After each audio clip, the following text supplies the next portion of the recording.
So Donald Trump రెండోసారి అధ్యక్ష పదవి చేపట్టిన తర్వాత తన ప్రతాపం ఏంటో చూపిస్తున్నారని చెప్పొచ్చు. అలాంటిది మొన్నటి వరకు 25% వరకు ఉన్న సుంకాలు ఏకంగా 50% వరకు అయితే అయ్యాయి. సో ఈ నేపథ్యంలోనే డొనాల్డ్ ట్రంప్ ఆరోగ్యం బాగాలేదని కొన్ని ఆరోపణలు వినిపిస్తున్నాయి. అండ్ అలాగే జేడీ వాన్స్ కూడా దీనికి సంబంధించి కొన్ని కీలకమైన వ్యాఖ్యలు చేశారు. మరి దీని గురించి విశ్లేషించుకోవడానికి మనతో పాటు జనసేన రాష్ట్ర అధికార ప్రతినిధి శ్రీనివాస్ గారు ఇప్పుడు మనతో ఉన్నారు. నమస్తే సార్. సార్, మరి డొనాల్డ్ ట్రంప్ అధ్యక్ష పదవి చేపట్టిన తర్వాత కొన్ని అవకతవకమైన డెసిషన్స్ అయితే తీసుకుంటున్నారు ఆయన. అంటే సుంకాలకు సంబంధించి, వీసాకి సంబంధించి ఎన్నో రూల్స్ అండ్ రెగ్యులేషన్స్ పెట్టారని చెప్పొచ్చు. అలాంటిది 50%ని అయితే సుంకాలను ఏకంగా 50% వరకు అయితే తీసుకొచ్చారని చెప్పొచ్చు. సో ఇప్పుడు చూసుకుంటే కనుక డొనాల్డ్ ట్రంప్ ఆరోగ్యం బాలేదంటూ ఆరోపణలు వినిపిస్తున్నాయి. అలాగే జేడీ వాన్స్ కూడా దీనికి సంబంధించి కొన్ని కీలకమైన వ్యాఖ్యలు అయితే చేశారు. ఏ విధంగా చూడొచ్చు అంటారు?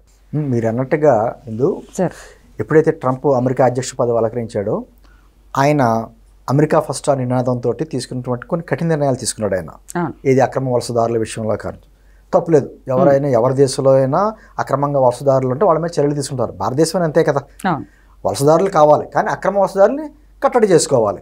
అదే చేసుకుంటున్నాడు, అంతవరకు పర్వాలా. కాకపోతే ఆయన ప్రపంచంలో ఉన్నటువంటి ప్రతి దేశ విషయంలో కూడా వేలు పెడతా ఉంటాడు. మామూలుగా ప్రపంచానికి పెద్దన్నగా అమెరికా చెప్పుకుంటుంది కాబట్టి వ్యక్తిగా ట్రంప్కి మనం అంత విలువ ఇవ్వక్కర్లేదు. కానీ ఒక అమెరికా అధ్యక్షుడు కాబట్టి ఖచ్చితంగా అతని మాటల ప్రభావం ఉంటుంది. ఆయన ఏమన్నాడు, నేను అధికారంలోకి వచ్చిన తర్వాత 2-3 నెలల్లోనే రష్యా ఉక్రెయిన్ మధ్యనటువంటి యుద్ధాన్ని ఆపేస్తానన్నాడు ఆయన. జరగల, అటు ఇరువురు విన్నట్ల.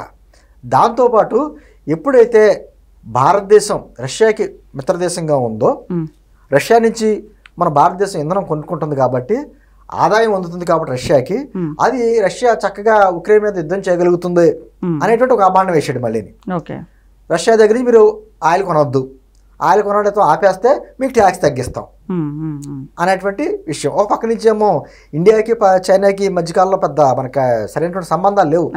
ఈ ట్రంప్ తీసుకున్న నిర్ణయాల వలన ఇప్పుడు చైనాకి మన ఇండియాకి సత్సంబంధాలు పెరుగుతున్నాయి. దాంతో అది కూడా తట్టుకోలేకపోతున్నాడు. ఈ ఏళ్ళ అతని పేరు పీటర్ నవారో, వైట్ హౌస్ సంబంధించినటువంటి ఒక సలహాదారు, ఆర్థిక సలహాదారు. అతను ఏమంటాడంటే రష్యా యుక్రెయిన్ యుద్ధం అనేది మోడీ యుద్ధం అంటాడు ఆయన.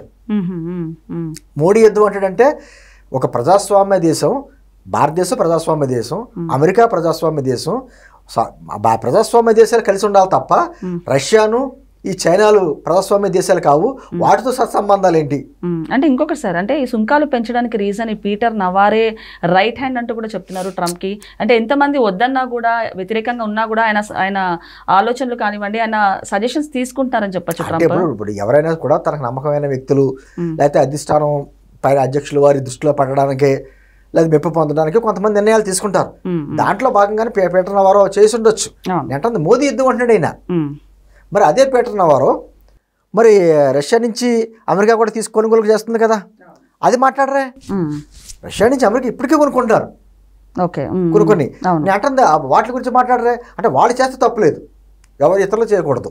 ఆ నిబంధనలు గతంలో అయిపోయింది. ఇప్పుడు గ్లోబల్ విలేజ్, ప్రపంచం అంతా విలేజ్ అయిన తర్వాత మనం ఎక్కడ కావాలో అక్కడ కొనుక్కుంటాం. ఒకవేళ నిబంధనలు పెడితే అమెరికన్స్ కూడా నష్టపడతారు. స్థానికంగా అమెరికా కూడా చాలా నష్టపోతారు. అమెరికా నుంచి సమాజం నుంచి కూడా తీవ్ర వ్యతిరేకత ఏర్పడుతుంది.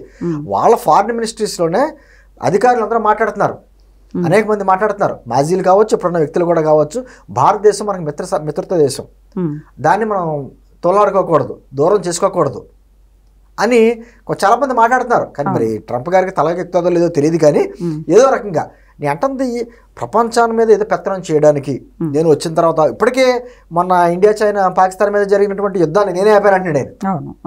చాలా మంది అనుకుంటారు, అంటున్నారు ఏమంటే మోదీ గారు కనీసం మాట్లాడేంటి, పదే ట్రంప్ ఇలాగా నేనే ఆపాను యుద్ధం అంటే మాట్లాడేంటంటే చాలా తెలివిగా వ్యవహారం చేస్తున్నాడు ఆయన మోదీ గారు. ఇంకొకటి ఇజ్రాయెల్ అండ్ రష్యా దాంట్లో కూడా ఆయన మీడియేషన్ చేయడము, అండ్ అలాగే ఇండియా పాకిస్తాన్ దాంట్లో మీడియేషన్ చేయడము.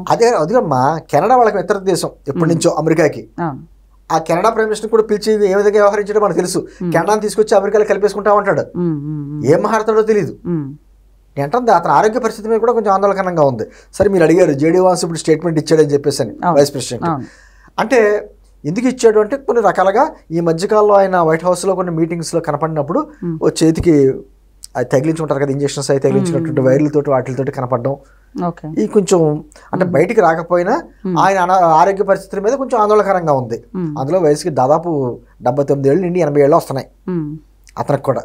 కానీ ఆయన వయసు రీత్యా కూడా కొన్ని ఇబ్బందులు ఉండొచ్చు. అందుకని జేడీ వాన్స్ గారు స్టేట్మెంట్ ఇచ్చిండొచ్చు. నేను అంటుంది అది కాదు, ఆయన ఆరోగ్యంగా బాగుండాలని చెప్పి మనం కోరుకుంటాం, దాని గురించి కాదు. నేను అంటుంది ఇప్పటికైనా ఈ ట్రేడ్ వార్ ఏదైతే ఉందో వాణిజ్య యుద్ధం ఎవరితో చేయాలో ఎవరితో చేయకూడదో లేకుండా మళ్ళీ భారత్ మీద నిందలేస్తా, నిబంధనలు పెంచుతా అమెరికా ప్రజలను కూడా ఇబ్బంది పెడుతున్నాడు ఆయన. అంటే ఇటువంటి సలహాదారులు కొంతమంది ఉంటారు, ఎవరికైనా కొంతమంది వాళ్ళకి తగ్గట్టు సలహాదారులు పెట్టుకుంటారు కదా. ఆ సలహాదారులు కూడా చాలా మంది వ్యతిరేకిస్తున్నా కూడా కొంతమంది సలహాదారులు ఇంకా మెప్పు కోసం చేసేటువంటి ప్రయత్నంలో భాగంగా ఏకంగా రష్యాకి యుక్రెయిన్కి యుద్ధం జరుగుతుంది ఏంటి, దానికి మోదీ యుద్ధం అని పేరేటువంటి భారతదేశం కొంటుంది కాబట్టే రష్యా యుద్ధం చేయగలుగుతుంది అంటే అర్థం ఉంది దానికి ఏమన్నా? మరి మీరు కూడా కొంటున్నారు కదా, మీ డబ్బులు కూడా వస్తున్నాయి కదా రష్యాకి. అంటే ఇదంతా కూడా ప్రపంచాన్ని ఆశ్చర్యపరిచే విధంగా కొన్ని నిర్ణయాలు ట్రంప్ గతంలోనే తీసుకున్నాడు, ఇప్పుడు తీసుకున్నాడు.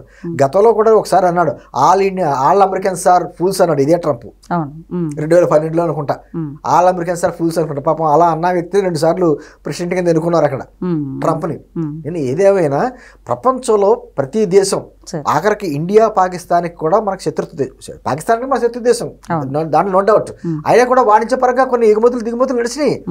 మన ఈ మధ్యకాలంలో గొడవ జరిగిన తర్వాత ఆపేశారు కానీ కండిషన్స్ పెట్టి, గత స్వాతంత్రం వచ్చిన కాడి నుంచి మనకి వాణిజ్యం నడిచింది. ఇంకొకసారి అంటే 50% ట్యాక్స్ అంటే అది ఈవెన్ అమెరికాకే లాస్ అని ట్రంప్ ఊహించుకోలేకపోతున్నాడు. అంటే ఈవెన్ ట్రంప్ వర్గీయులు కూడా ఇలాంటి డెసిషన్స్ మీద వాళ్ళు కూడా యాంటీగా ఉన్నారు ట్రంప్ మీద, ఆయన కూడా డెసిషన్స్ మార్చుకోవట్లేదు. అంటే ఒక మూర్ఖత్వ వాదన చేస్తున్నాడు ఆయన. ఇక్కడ నుంచి మనకి ఫార్మాస్యూటికల్ అన్నీ వెళ్తూ ఉంటాయి, మెడిసిన్స్ సంబంధించి అక్కడ ఖరీదు అవుతాయి. ఇప్పుడు ఇక్కడ ఇండియా నుంచి రాకపోతే అక్కడ తయారు చేసుకుంటే ఖరీదు అవుతాయి, రేట్ ఎక్కువ పెట్టుకుంటే అది అక్కడ అమెరికాలో ఉన్నటువంటి సామాన్య ప్రజల మీద భారం పడుద్ది. ఈ రోజున ఒక నివేదిక కూడా వచ్చింది, మామూలుగా కంటే నెల తిరిగి ఒక $5,000 ఎక్కువ ఖర్చు అవుతున్నాయంట అక్కడ కుటుంబాల మీద. అది ఖచ్చితంగా ప్రజల వ్యతిరేకత వస్తుంది కదా. అంటే అమెరికా సమాజంలో అనేక సమస్యలు ఉన్నాయి ఇంకా, అది అక్రమ వసదారులు కావచ్చు, లేకపోతే ఇతరత్ర అనేక రకమైనటువంటి సమస్యలు ఉన్నాయి. గన్ కల్చర్ పెరుగుతుంది, నిరుద్యోగం పెరుగుతుంది, దానికి కారణాలు వెతుక్కోవాలి, అది చేసుకోవాలి తప్ప కేవలం ఒక బూతలో చూపించి ప్రపంచానికి నేను పెద్దన్నా కాబట్టి ఆర్థికంగాను సైనిక సంపత్తి మాకు ఉంది కాబట్టి మేము పెత్తనం చెలాయిస్తానంటే గతంలో కుదరదు. గతంలో తలాడించేవారు ప్రపంచ దేశాలన్నీ కూడా పెద్దన్న అన్నట్టుగా. ఇప్పుడు ఆ పరిస్థితి లేదు ఇప్పుడు. సరే ఎందుకు సార్ అంటే ఇండియాని టార్గెట్ చేసుకున్నంతకు ముందు సుంకాలు కానివ్వండి, ఇప్పుడు మళ్ళీ గ్రీన్ కార్డ్స్ కి సంబంధించి H1B వీసాకి సంబంధించి మళ్ళీ ఏదో రూల్స్ పెట్టారంట. అది ఇండియానే కాదు, ప్రపంచంలో చాలా దేశాలు టార్గెట్ పెట్టాడు ఆయన. అంటే అందరూ కూడా మేము చెప్పినట్టు వినాలన్నటువంటి బాధ లేదు. గ్రీన్ కార్డు విషయంలో కొన్ని నిబంధనలు ఉల్లంఘించి ఎవరైతే చేసుకున్నారో వాళ్ళ మీద కంట్రోల్ చేసుకుంటారు, తప్పులేదు. అంటే విధానపరమైన నిర్ణయాలు తీసుకోవడంలో ఎవరో కాదనరు, ఆయన తీసుకున్నటువంటి అక్రమ వలసదారులని అది కూడా ఎవరో కాదనరు. కానీ తీసుకునే నిర్ణయాలు ఆయన అమలుపరిచే విధానంలో పొరపాట్లు ఉన్నాయి. అందుకని అక్కడ అలరలు జరిగినాయి. లాస్ ఏంజల్స్లో కానీ అక్కడ పెద్ద పెద్ద అలరలు ఎందుకు జరిగినాయి? ప్రజలు రోడ్ల మీదకి ఎందుకు వచ్చారు? వాళ్ళకి మద్దతుగా అమెరికా ప్రజలు కూడా ఎందుకున్నారు? అమెరికా అంటేనే వలసవాదుల దేశం, అది ప్రపంచంలో ఎక్కడ మేధా సంపత్తి ఉన్నా వాళ్ళు అట్రాక్ట్ చేస్తారు, అందుకనే అది డెవలప్ అయింది. అటువంటి దేశాన్ని ఇప్పుడు ప్రజాస్వామ్య దేశం అన్నప్పుడు ప్రజాస్వామ్యబద్ధంగా ఉండాలి. కానీ నేను నిరంకుశత్వంగా నేను ట్యాక్స్లు వేస్తాను, ఈ ట్యాక్స్లు మీరు భరాయించాల్సిందే, మీరు తప్ప ఎవరో మేము తప్ప ఎవరు లేరు మీకు దిక్కు అన్నట్టుగా మాట్లాడితే కుదరదు. ప్రపంచంలో కూడా మనకి చైనా కావాలంటే చైనాతో చేసుకుంటాం. ఒక అంతకు మంచిదైందేమో అనిపిస్తుంది నాకు. ఇటువంటి నిబంధనలు, ఇటువంటి లేదా బ్లాక్ మెయిలింగ్, మనమే కన్స్ట్రక్షన్ అన్నీ కూడా డెవలప్మెంట్ అంతా ఇక్కడే చేసుకుంటే ఖచ్చితంగా ఒకళ్ళ మీద ఆధారపడక్కర్లేదు. ఇప్పుడు జనాభా 145 కోట్ల మంది జనాభా ఉన్నటువంటి దేశం మంది. ఇక్కడే తయారు చేసుకుంటే ఇక్కడే మనం బయటకి ఇంకా ఎక్స్పోర్ట్ చేయాల్సిన అవసరం లేదు, ఇక్కడే వినియోగించుకోవచ్చు. లేకపోతే చైనాతో కొన్నాళ్ళు, లేకపోతే అమెరికాతో కొన్నాళ్ళు, ఈ తగువులు ఎన్నాళ్ళు ఖచ్చితంగా ఇది ఎక్కడో చోట ఫుల్ స్టాప్ పడాలి. ట్రంప్ చేసింది పరోక్షంగా మనకి భారతదేశానికి కలిసి వస్తుందేమో. మోదీ గారి లాంటి నాయకత్వం ఉంది కాబట్టి ఇక్కడ ఆచితూచి నిర్ణయాలు తీసుకుంటుంది. అందుకనే పదే పదే మోదీ గారు అంటారు ఇండియాలో స్వదేశీ ఉత్పత్తులు కొనండి అంటే కారణం ఇదే. బయట ఉత్పత్తుల మీద ఆధారపడిపోయాం మనం. ఇక్కడే తయారు చేసుకుని ఇక్కడే మనం మేక్ ఇన్ ఇండియా ఉద్దేశం అదే కదా. ఇక్కడే తయారు చేసుకుని ఇక్కడ వస్తువులు మనం కొనుక్కుంటామంటే ఇంకా బయట దేశాల మీద ఆధారపడే పరిస్థితి కొద్దిగా తగ్గుద్ది. కొన్ని వస్తువులు మాత్రం తప్పదు బయట నుంచి తెచ్చుకోవాలి. అటు సానుకూలంగా స్నేహపూర్వకంగా మనం చేసుకుని విదేశాంగ విధానం అంతా తెచ్చుకుంటాం. నేను ఎప్పటికైనా ట్రంప్ మనకి ఆ విషయం అర్థమవుతుందో లేదో, అతను తీసుకున్న నిర్ణయాల వలన అమెరికాకే పెద్ద నష్టం జరుగుతుంది. ఇప్పుడు కానీ గమనిస్తారు లేదో చూడాలి.